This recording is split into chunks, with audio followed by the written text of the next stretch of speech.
नमस्कार मित्रों, सत्य की विजय में आपका स्वागत है। मैं हूं विजय त्रिवेदी। सरकार और जुडिशरी को लेकर न्यायपालिका के बीच में कुछ न कुछ विवाद अक्सर चलता रहता है। कभी सुप्रीम कोर्ट के फैसलों को लेकर, कभी हाई कोर्ट के फैसलों को लेकर, कभी रिट पिटिशंस को दायर करने के बाद या ईडी के मामले या और दूसरे मामले, किसी में जमानत मिलती है, किसी में जमानत नहीं मिलती है। इन तमाम बातों को लेकर विवाद चलता रहता है। कई बार सरकार के जो कानून है उनका जो रिव्यू होता है वो भी सुप्रीम कोर्ट में चलता रहता है। ये बातें तो अक्सर होती है। कोई भी सरकार हो, सुप्रीम कोर्ट और सरकार के बीच में कुछ ना कुछ खींचतान चलती रहती है। इससे पहले चल रही थी खींचतान कॉलेजियम को लेकर, वो अब भी चल रही है। उससे पहले सरकार ने जो एनजेसी बनाया, नेशनल जुडिशियल अपॉइंटमेंट कमीशन बनाया, उसको सुप्रीम कोर्ट ने खारिज कर दिया। इसको लेकर भी काफी तनाव रहा और अभी तक सुप्रीम कोर्ट में कॉलेजियम व्यवस्था चल रही है। कॉलेजियम व्यवस्था का मतलब कि जुडिशरी में जो अपॉइंटमेंट्स हैं वो जजेज ही करते हैं। सुप्रीम कोर्ट और हाई कोर्ट के जजेज मिलकर अलग अलग व्यवस्थाओं के लिए अलग अलग तरीके से अपॉइंटमेंट किए जाते हैं। लेकिन इस बार जो विवाद हुआ वो बिल्कुल नया था और मुझे लगता है कि गैर जरूरी था। लेकिन सरकार ने कहा कि इस पर माफी मांग ली सरकार ने और कहा कि ठीक है, इसको ठीक करेंगे। सुप्रीम कोर्ट ने इसे बड़ी गंभीरता से लिया। सुप्रीम कोर्ट के लिए गंभीरता से लेने का मतलब भी बनता है। कुछ और वकील थे, सुप्रीम कोर्ट पहुंच गए और सरकार को न केवल माफी मांगनी पड़ी, उसको विड्रॉ भी करना पड़ा। मामला था एनसीईआरटी की किताब में जुडिशरी को लेकर जो चैप्टर था उस पर।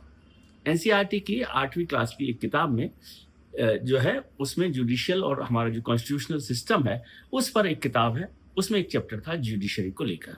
अब जुडिशरी को लेकर आमतौर पर यह उम्मीद की जाती है कि 8वीं क्लास के बच्चों को जुडिशियल सिस्टम समझाया जाए कि कैसे हमारे यहाँ पर एक मजबूत संवैधानिक व्यवस्था में जुडिशियल सिस्टम है, 3 लेयर सिस्टम है, जिला में कोर्ट है, हाई कोर्ट है और फिर सुप्रीम कोर्ट है। उन तीनों में कैसे व्यवस्था होती है, कैसे फैसले लिए जाते हैं, क्या उनका अधिकार क्षेत्र होता है, उन पर कैसे याचिकाएं की जाती है, किस तरह के बड़े महत्वपूर्ण फैसले सुप्रीम कोर्ट ने किए हैं और सुप्रीम कोर्ट और संविधान और सुप्रीम कोर्ट और पार्लियामेंट के बीच में क्या रिश्ते हैं, इन पर बात की जा सकती है। जजेस को लेकर बात की जा सकती है कि जजेस के अपॉइंटमेंट कैसे होते हैं, लीगल सिस्टम में क्या होता है, हमारे जो लॉयर्स है वो कैसे सुप्रीम कोर्ट में आते हैं। इन सब पर चर्चा होनी चाहिए थी और ये भी बताना चाहिए था कि संविधान को मजबूत बनाए रखने के लिए सुप्रीम कोर्ट की या हमारे लीगल सिस्टम की कितनी बड़ी जरूरत है। यही तो पढ़ाया जाना है कि सुप्रीम कोर्ट में क्या हो रहा है, हाई कोर्ट्स में क्या होता है, डिस्ट्रिक्ट कोर्ट्स में क्या होता है, उस सिस्टम में कितने बदलाव हुए हैं, कितने कानूनों में बदलाव हुए हैं, कितनी व्यवस्थाओं में बदलाव हुए हैं, किस किस तरह के कोर्ट्स हमारे यहाँ पे। हमारे यहाँ कंज्यूमर कोर्ट्स भी हैं, हमारे यहाँ फैमिली कोर्ट्स भी हैं और तमाम तरीके की बातें। आरटीआई क्या होती है, पिटिशंस क्या होती हैं, पब्लिक लिटिगेशंस क्या होते हैं, इन सब की जानकारी मुझे लगता है इस उम्मीद से कि ये सब जानकारी उनमें बच्चों को दी जानी चाहिए कि हमारे जुडिशियल सिस्टम में क्या है। लेकिन वहां हुआ कुछ उल्टा ही। जाने में हुआ, अनजाने में हुआ, इंटेंशनल हुआ, ये तो मुझे जानकारी नहीं। और लेकिन हो गया। हुआ ये कि उस चैप्टर में एक हिस्से में लिखा गया जुडिशियल करप्शन को लेकर। जुडिशियल करप्शन की किस तरह से जुडिशरी में करप्शन हो रहा है, कैसे बैकलॉग हो रहा है, कैसे केसों का निपटारा, केसेस का जो निपटारा है वो देरी से होता है, पेंडिंग केसेस कितने हैं और करप्शन कैसे है, किस तरह से करप्शन हो रहा है, इसके बारे में जानकारी दी गई है। ऐसा मुझे बताया गया। मैंने तो वो चैप्टर पढ़ा नहीं। अब इसको लेकर काफी हंगामा हुआ कि जुडिशरी में करप्शन को लेकर सुप्रीम कोर्ट में कि जो फॉर्मर चीफ जस्टिस है BR गवई साहब का भी उसमें कोर्ट लगाया गया है कि भाई किस तरह से हमारे जुडिशियल सिस्टम में अगर देरी होती है, न्याय मिलने में देरी होती है, पेंडिंग केसेज बढ़ते जाते हैं तो करप्शन बढ़ता है और परेशानी बढ़ती है। न्याय में देरी होती है, इस पर भी चर्चा होनी चाहिए कि न्याय में कैसे देरी होती है, क्या व्यवस्था होती है। और मैं समझता हूँ कि पहले से लेकर आज तक की जुडिशियल सिस्टम को भी बताया जाना चाहिए था, लेकिन उसमें बात की गई जुडिशियल करप्शन की। अब इसको लेकर एक पिटीशन वहां पर हुई, हियरिंग सुप्रीम कोर्ट में। तो CJI साहब जो है, जस्टिस सूर्यकांत साहब, वो और 2 और 3 जजेस की बेंच थी, उसने इसे गंभीरता से लिया और जस्टिस सूर्यकांत ने कहा कि ये बर्दाश्त नहीं किया जा सकता। और उन्होंने कहा कि किसी भी स्तर पर किसी ने भी ये फैसला किया हो या ये इंटेंशनल किया हो, अनइंटेंशनल किया हो, ये बर्दाश्त नहीं किया जा सकता। जुडिशियल सिस्टम पर इस तरह का हमला बर्दाश्त नहीं किया जा सकता। इतनी गंभीर टिप्पणी भारत के मुख्य न्यायाधीश जस्टिस सूर्यकांत ने की। उस केस को अभिषेक मनु सिंघवी साहब और कपिल सिब्बल साहब और कुछ और लड़ रहे थे, और उन्होंने कहा था कि ये इस तरह का मामला है, इससे जुडिशियल जो व्यवस्था है, उसकी प्रतिष्ठा है, उसकी जो गरिमा है, उस पर नुकसान होता है, उस पर चैलेंज किया हुआ दिख रहा है। बहुत तीखी टिप्पणी जस्टिस सूर्यकांत साहब की आई, सुप्रीम कोर्ट ने उस पर गंभीर ऐतराज जताया और सरकार की तरफ से एनसीईआरटी, जिसकी तरफ से ये किताब छापी गई है, उसने इसको विड्रॉ कर लिया चैप्टर को, और कहा कि किताब को जो चैप्टर है उसे दोबारा से लिखा जाएगा, रिव्यू किया जाएगा, क्यों हुआ क्यों नहीं हुआ।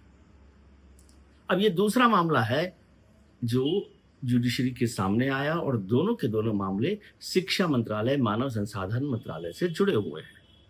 एनसीईआरटी का, और इससे पहले आपको याद हो कि यूजीसी को लेकर भी बहुत विवाद हुआ था। यूजीसी में किस तरह से टिप्पणी, ओबीसीज और अपर कास्ट को लेकर जो झगड़ा हुआ था, वो भी एक गंभीर मसला हुआ, और सरकार को सुप्रीम कोर्ट की शरण लेनी पड़ी, और सुप्रीम कोर्ट ने सरकार को थोड़ी राहत दे दी कि स्टे करके कि भाई ये नहीं चलेगा, इस पर आगे से कुछ लाइए, तो वो राहत दे दी।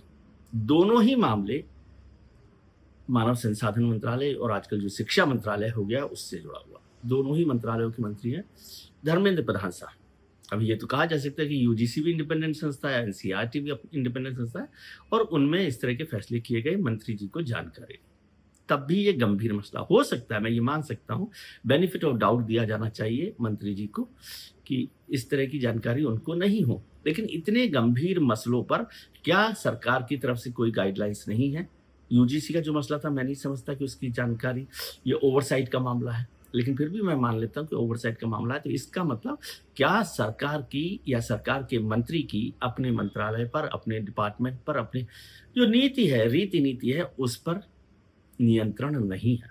ये गंभीर मसला है धर्मेंद्र प्रधान जी। इसकी पॉलिटिक्स अलग है। यदि यूजीसी की पॉलिटिक्स में आप ओबीसी वर्सेस अपर कास्ट की पॉलिटिक्स को ओवरसाइट कहकर कर रहे हैं और सोच रहे थे कि वाटर टेस्टिंग हो रही है, तो उसका नतीजा आपने देख लिया। भारतीय जनता पार्टी के अंदर ही आपका इतना बड़ा विरोध हुआ उस फैसले को लेकर, तो यूजीसी को लेकर बड़ा विवाद हुआ, और अब ये एनसीईआरटी में है। ये तो बेवजह का है, किसी ने भी लिखा हो, ये कैसे इजाजत दी गई और क्या एक्शन लिया है सरकार ने, जिन लोगों ने इस चैप्टर को लिखा, जिन लोगों ने इसको अप्रूव किया, जिन लोगों ने इस किताब में डाला। कि मसला सिर्फ ऐसा नहीं है कि केवल चैप्टर को विड्रॉ किया गया या उसे रिव्यू करके दोबारा लिखा जाएगा। क्या 8वीं क्लास के बच्चों को जुडिशियल सिस्टम की जो सीढ़ियां हैं, नीचे से ऊपर जाने की, ऊपर से नीचे आने की, कैसा हमारी न्यायिक व्यवस्था है, कैसे हमें न्याय मिलता है, कैसे न्याय के लिए आगे आना चाहिए, कैसे न्याय में जो संविधान की जो लड़ाई है वो कैसे लड़ी जा सकती है, ये सब जानकारी देने की बजाय जुडिशियल करप्शन पर बात की। ये भी चर्चा हुई कि अच्छा, जुडिशियरी में तो करप्शन पर चैप्टर लिख दिया गया, क्या पॉलिटिक्स में जो करप्शन है, क्या जो सरकारों में जो करप्शन है, क्या जो ब्यूरोक्रेसी में जो करप्शन है, इन सब के लिए भी चैप्टर एनसीईआरटी में डाले गए हैं। बहुत सारे विवाद हैं, इन पर चर्चा होनी चाहिए और अपने गिरेबान में भी झांकते रहना चाहिए। ये मामला निपटेगा नहीं निपटेगा, थोड़ा सा बढ़ेगा, लेकिन हर बार कुछ ना कुछ झटका लग रहा है। इस पर सरकार को नजर रखनी होगी, नहीं तो गाड़ियां फिसलते हुए देर नहीं लगती है साहब, ध्यान रखिएगा। आज के लिए इतना ही। आप अपना ख्याल रखिए और उनका ख्याल रखिए जो आपका ख्याल रखते हैं। अपने मित्रों, परिजनों, रिश्तेदारों के साथ खुश रहिए, मस्त रहिए, व्यस्त रहिए, स्वस्थ रहिए। नमस्कार, आभार, प्रणाम, शुक्रिया।